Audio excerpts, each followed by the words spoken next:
Yeah, that was the show. I mean, it was just really entertaining. Let me say something about charisma here. It's going to seem like a weird segue, but I think it'll make sense. So, because Filthy Tom thought the show was awesome, I watched Swerved. I doubt you've seen it. No. You don't need to. My biggest takeaway from that show is many times, if you ever watch movie stars do interviews on television, sometimes you'll have a guy who just does a tremendous performance in a film or a woman, and you see him do an interview, and it's like, man, this person is just boring. What a boring interview. I mean, how is this person such a tremendous actor and did this tremendous performance in this film? It was so the exact opposite watching Swerved. Every single person, I thought the show kind of sucked, and it wasn't my kind of comedy, but there was not one person on the show who didn't show at least twice the charisma that they show on the actual WWE wrestling shows. And it was just kind of like a real eye-opener for me. There's some charismatic people on this roster, and it sucked out of them when you watch Raw. You should have seen, I brought this up over and over again, when Austin was doing that thing the night before SummerSlam, or the morning, the day before SummerSlam. I think it was a morning thing. And Roman Reigns and Cesaro, I mean, those guys were so charismatic and so much more than they ever show. Both of them. I mean, Roman Reigns just byplay with Austin. He was hanging with Austin, going back and forth impromptu. Cesaro hanging with Austin completely. Sting was very good. But Sting was good in TNA as far as, just being a charismatic, good talker. But Cesaro was a million times better than he ever is on wrestling, and Reigns was better than I've ever seen him, ever. Who else was there? The other guys. I mean, you had Hulk Hogan. I mean, Hulk Hogan is very charismatic, anyway. But those two guys, that it's like I remember, like, Austin and I were both going like, Roman Reigns really has it. We never thought he did. And we watch TV and all you can think of is he doesn't have it. It's mind blowing how you can see these people on television, and they're just, I don't even know what they are. They're just there on Raw most of the time, but they've really got something. A lot of these guys really, Xavier Woods is great on Raw, but he was way better on this show. And I don't think. I mean, he's fun for his role. Don't get me wrong, but it's like he's just a guy. You know what I mean? He's got something. He's, you watch him on Raw, he's just a guy in a tag team. The tag team's kind of over right now as a little cult thing, but it's not like he shows nothing that makes you think that he's a player or a main event guy. He's just a guy, you can put him in the second match of the card, and he's fine there, and he's entertaining, and, they're all entertaining, but they're not like players. They're just guys on the card. No, that's 98% of the roster. When you watch the television show, it is much of the roster. People. No, it's you take away Randy Orton, John Cena, Brock Lesnar, who else? Rusev. Rusev comes across as not a cookie cutter guy. Ambrose, certainly, but most of them, most of the rest of them are either just come across as guys, or the ones that don't are booked. And that includes Ambrose, are booked to where they're just guys. So either, even if they have good personalities and do have potential to be big stars, they're booked not like they're big stars, so they don't really go get across as big stars. But if you watched, you may not have ever seen this, the interview that Buddy Landel did, because I watched it about 3 days ago, right before his match with Shawn Michaels, which was because I saw this years ago. Okay, so I watched this interview again. I saw it when it happened in '95, but with Buddy Landel passing away and me doing the story, I watched the interview again. And this interview, it's like so much better than any interview that you'll see today. I mean, it's like when Dusty died and his interviews were a million times better than anything you'd see today. It's like, well, that's Dusty Rhodes, I mean, Buddy Landel was not even thought of as, he was a character actor. He was not even he was never thought of as a great promo. He was an obnoxious heel promo who could talk very well, but he was certainly not anyone's top tier. And I watched this interview, and it's just like, look at this guy. He's way better than anyone, and this promo made you want to see this match, and more than anybody's promos make you want to see any matches now. So it was just like, and it's like it was one of the it was one of the better interviews that he probably ever did, and it was I remembered the interview, so it did leave a mark, so to speak.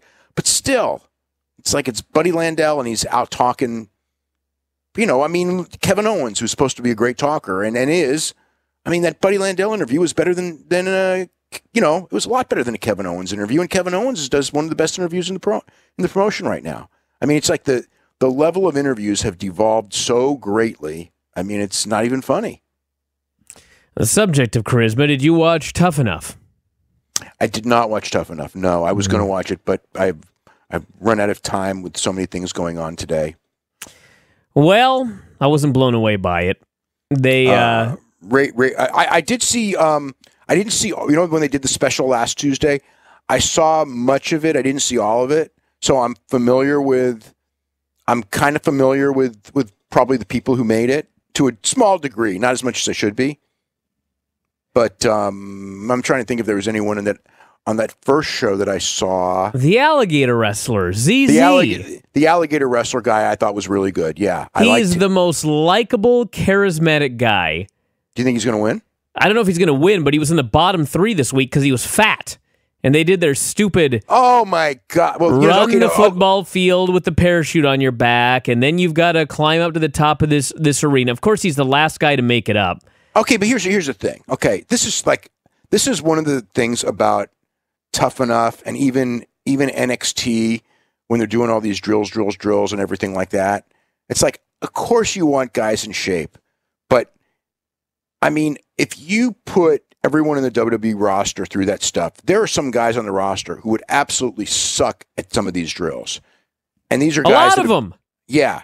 So it's like, what does it really mean other than so much of it's like, I get the idea of wanting to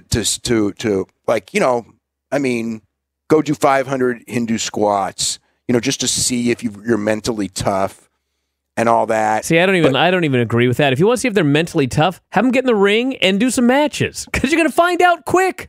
Well, I get when they used to train guys in the old days is like, if you're not, if you don't have to do the 500 squats on day one, but you do have to build up to it. And if you don't if someone says you got to do 500 Hindu squats, or I'm not going to train you, okay? If you really want it, I'm not saying the first day you can do them, because a lot of people probably can't, because you're just not used to it. But if you go and do Hindu squats for a week or so, you can build up to where you can. You start with 50, then you do 70, because you can do 50. Then you go up and do 75, and then you do 100, and you'll be able to get to 500 in a couple of weeks. So it's not an unheard of thing. It's tough as hell, but it's you know what I mean. But as far as like the stuff that they had them do, and so here's another one. So everyone in this world is different. The idea that they made that poor Mike Hayes do stuff to where he was fucked up. It's like honest to God, I was so mad watching that. It's Join the club. It's like, wait a minute. Now I'm watching this guy with one leg, and you're making him do the same stuff as these other people with no care to the fact that he can screw himself up. You know what I mean? Like he could screw up his joints. He can do this thing. He comes back the next day, and it's just like, dude, I can't walk. You know what I mean? It's like, you should never have. It's like, and this guy talking had more charisma than anybody, and you're going to do that to him? Not to mention, the whole idea behind these stupid drills is to find out if these guys will be durable enough to be superstars. This fucking guy's already a wrestler. He's already durable enough to be a wrestler. He's been in the ring wrestling, and your stupid drills were what ran him off. Yeah, he's been a wrestler for years and years, and he can talk, and he's got a better story than almost anyone, which actually should be something but isn't today. And it's funny because that's, those stories were what used to make the guys, and now it's like they ignored them. But yes, when I watched that show, the guy who got over the most to me on that show was, the alligator guy was second and Mike Hayes was first. And Mike Hayes, they basically ran off with their stupidity. And the alligator guy, he's definitely going to have his hands full, but he's got more charisma than the rest of those guys.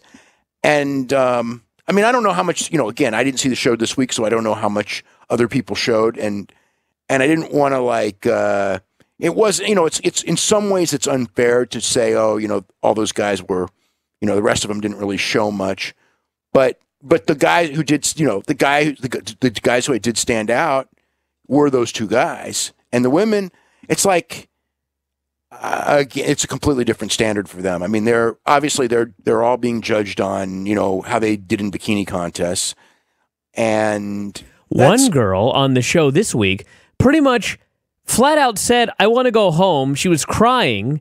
She was with her fiance. They had this footage of her, and she's weeping outside, and she's ready to go home, and then apparently she changed her mind. All of that didn't even get her into the bottom 3. She wanted to quit, and she didn't make the bottom 3.